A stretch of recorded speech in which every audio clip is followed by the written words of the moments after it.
Hey gamers. Just kidding. Hey, hey everyone.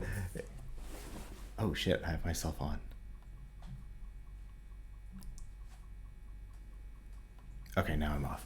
Um, hey, it's Lewis at Money Positive. I'm here for my weekly Twitch stream, like I pledged that I would do, that I'd come here every week and share some insights and tips and timely financial planning and money advice. Um, I only have streaming set up at my office out in the world, and it is super cold. I'm in Austin, Texas, and it's really cold right now in my office. It does not have heating on all the time, so my room is still warming up. So I'm gonna do this all bundled up, but I think Twitch stream should have some character, and you're seeing the real me right now. It is Tuesday before the Thanksgiving holiday, and it's a busy time for a lot of people. It's a busy time for us as financial planners. A lot of people are trying to get in their end of year check-ins and uh, get caught up before the holiday season, and a lot of questions about budgeting for the holidays. So it's actually pretty rare that I meet someone or work with someone who's good at setting aside money specifically for the holidays. Well, everyone, a lot of us are big gift givers and like to do nice things for the people we love. But I don't know. I don't know that it's that realistic to set aside a certain amount of money every month with the intention of doing big gifts a couple times a year. So what we end up doing a lot is, for lack of a better way of talking about it, I call it kind of planned cheating. So when we make and cheating on the budget, to clarify. So when we work with someone, we tell people how much they can spend in a month. We call it their discretionary spending. So you see, how much does someone make in a month? What are all the bills they have to pay? And once you take out all the money that they have to spend, what's left gets split between savings goals and what we call discretionary, which is the amount that one can spend in a month and be okay.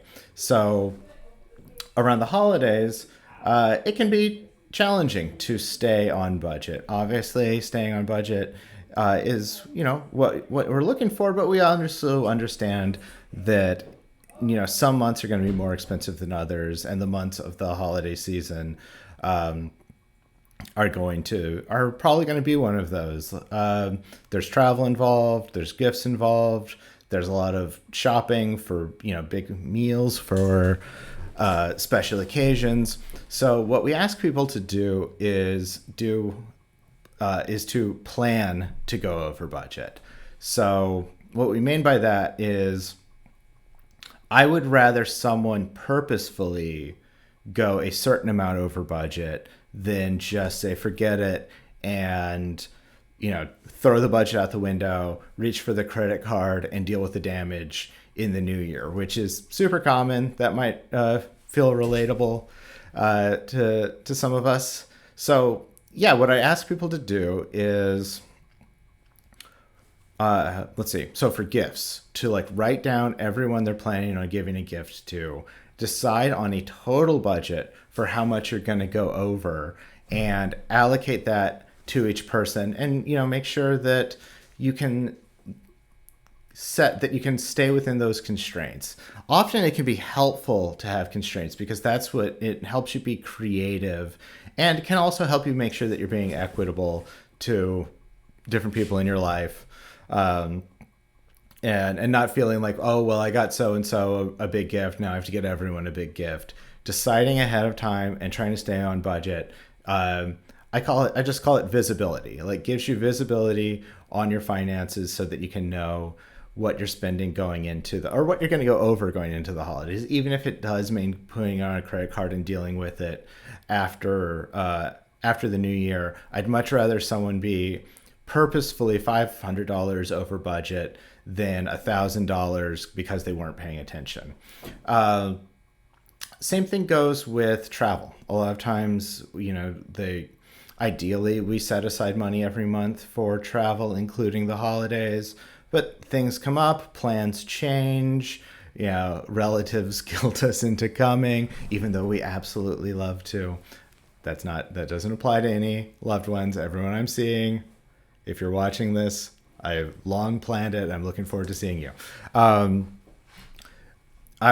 ask people to purposefully go over budget with their travel. And in what I mean by that is as far ahead of time, booking any flights, booking any hotels or Airbnbs, any of the things that you can pay up front so you can get those costs out of the way and absorb them into your budget.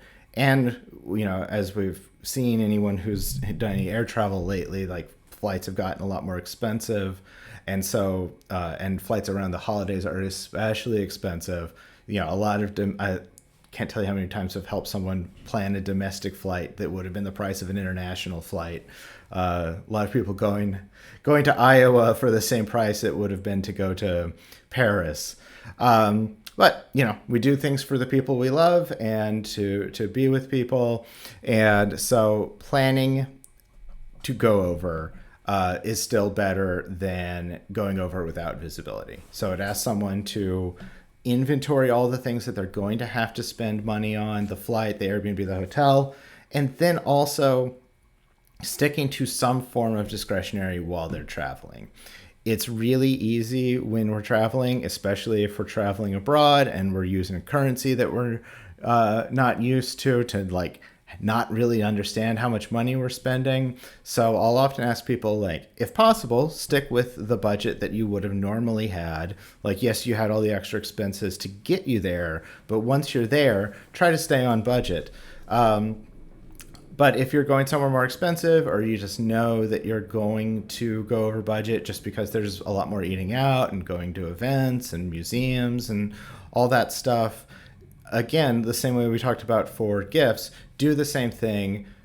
Give yourself a planned extra amount of money for your travel, but try to stay on that budget. So if you say, like, all right, I'm going to New York and it's going to be more expensive than usual, give yourself, put an extra $500 on the discretionary card and try to stick to that. Because again, it's better to go over purposefully than it is to just throw everything out the window and deal with the consequences later. If you do, that's fine. We can always fix things later, and that's what we're here for. If you do need help, reach out. We're at moneypositive.com. Again, I'm Lewis. Everyone have happy holidays, safe travels. I'm off for the second half of the week, but I'll be back next week. Send me any questions and I can answer them in the next Twitch stream. Thank you very much, and stay money positive.